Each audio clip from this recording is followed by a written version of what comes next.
সুকন্যা তুমি শুনি আছানে? শুনি আছো, কোৱা। এটা বৰ ডাঙৰ নিউজ তোমাক দিব লগা আছে। কি ডাঙৰ নিউজ? এই ছোৱালীজনী যিজনী ছোৱালীৰ লগত তুমি মলয় সন্দেহ কৰিছিলা তাইক আজি লগ পাই গ'লো। কি? সমীৰণৰ লগত কথা পাতি থকা দেখিছিলোঁ। কি? অকল কথা পতাই নহয়, সমীৰণে সেই ছোৱালীজনীক হাতে হাতে কিবা টকা দিয়াও দেখিলোঁ। এইবোৰ তুমি সঁচাকৈ কৈছানে ছাৰফ্ৰাজ? মিছা কিয় ক'ম? মই সকলো প্ৰমাণ সহকাৰে ফটো মাৰি থৈছোঁ। তোমাক মই হোৱাটছএপত চেণ্ড কৰি আছোঁ। এতিয়া তাৰ অৰ্থ এইটোৱেই যে সমীৰণে তোমাৰ আৰু মলয়ৰ মাজত বিভেদ আনিবলৈ ছোৱালীজনীৰ লগত টকা খৰচ কৰিছে। তুমি সেই ছোৱালীজনীক এতিয়াই অনুসৰণ কৰা। তাই ক'ত থাকে, তাইৰ নাম কি, সকলো। ঠিক আছে, মই সকলো ডিটেইলছ তোমাক দি আছোঁ। এতিয়া ৰাখোঁ।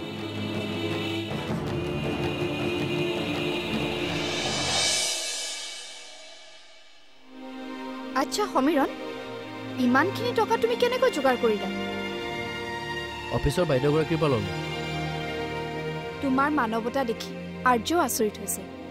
ইমান কম দিনৰ চিনাকিতে ইমান ডাঙৰ সহায়। মই যিখিনি পাৰিছোঁ সেইখিনি সহায় কৰিছোঁ। বিহু কেনে গ'ল? বৰ এটা ভাল নহয়। কিয়? সুকন্যাই ঘৰ এৰি গুচি গ'ল। কি?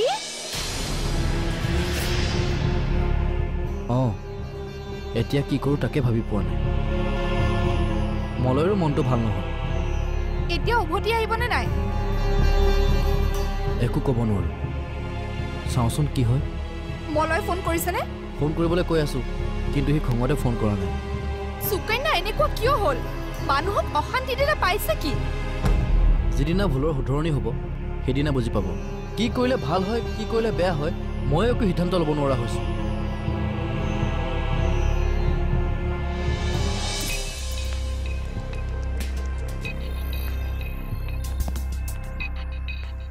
এক্সকিউজ মি, আপুনি যদি বেয়া নাপায় আপোনাৰ লগত কথা কেইটামান পাতিব লগা আছে। কওকচোন। আপুনি মোক চিনি নাপাব, মোক সমীৰণ দাই পঠিয়াই। সমীৰণ দাই? হয়, এইমাত্ৰ যে আপোনাক টকা দি থৈ গ'ল। হয়, কওকচোন। আপোনাৰ পইচাৰ প্ৰয়োজন হ'লে ফোন কৰিব পাৰে। চিয়'ৰ। বাৰু বেয়া নাপায় যদি কথা এটা সুধোঁ নেকি? সমীৰণ দা কিন্তু বৰ ভাল মানুহক হেল্প কৰি ভাল পায়। আপোনাকো চাগে? হয়, মোৰ মা নাৰ্ছিং হোমত আছে। চৰি। গতিকে তেওঁ মোক পইচা দি অলপ সহায় কৰিলে। সমীৰণ দাক কেনেকৈ চিনি পায় বাৰু? মোৰ চিনাকি নহয়, মোৰ বন্ধু এজনৰহে চিনাকি। কিন্তু এইবোৰ কথা আপুনি বেয়া পাব নালাগে, জাষ্ট জানিবৰ কাৰণেহে। মানে সমীৰণ দাৰ মানৱতা গুণটো বহুত ভাল, মানুহক সহায় কৰি ভাল পায়। আপুনি সমীৰণ দাক ক'ব এইখিনি সহায় মোৰ কাৰণে যথেষ্ট, আৰু সহায় নালাগে। ঠিক আছে বাৰু, তেতিয়াহ'লে আকৌ লগ পাম। আহিছোঁ।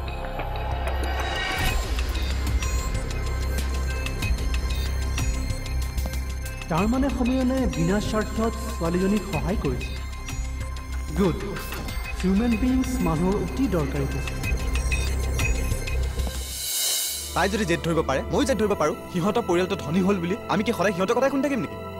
বহুত সহ্য কৰিলোঁ পেহী, মৰমে বুজাইছিলোঁ, কিন্তু বুজি নাপালে। এতিয়া মই সমানে জেদ ধৰিম। তেওঁ দিব লগা টকাখিনি দিলে মই অপাৰেশ্যনটো কৰোৱাব পাৰোঁ।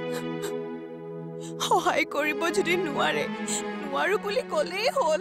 তইতো টকা যোগাৰ হোৱা বুলি কৈছিলি। কৈছিলোঁ মানে সেই মানুহজনে মোক দিয়া কথা আছিলে। কোন মানুহ? মানে অফিচৰ পৰা ফোন আহিছিল, এই কাম অকণমান পেণ্ডিং হৈ আছিল যে, সেইকাৰণেই। তোমাৰ ফোন কলৰ মই সকলো শুনিছোঁ। তোমাৰ অফিচৰ পৰা ফোন কৰা নাই, তুমি আম্মাৰ লগত কথা পাতিছা। তুমি? ছাৰফ্ৰাইজ, তুমি বহুত ভাল পোৱা ন? তুমি তোমাৰ আম্মাক এৰি থৈ হোটেলত ভাড়া কৰি আছা, তাৰ কাৰণে তুমি ছেক্ৰিফাইচ কৰিছা। মোৰ বহুত ভাল লাগিছে।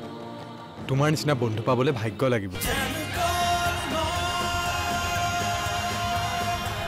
মেক্সিমেন প্ৰেজেন্টছ কৰ্ণ অন্য এক মহাৰথী। মেক্সিমাম কি গেৰাণ্টি সহযোগ কৰিলে ইণ্ডিগো ফ্লোৰ পেইণ্ট, সকলো সহে বছৰ চলে। নিউট্ৰেলা সোয়া, কাৰণ লাইফৰ ডিমাণ্ড হ'ল বেছি। Make that special with the Gioni S6. আৰু Get your pack today from Nestle.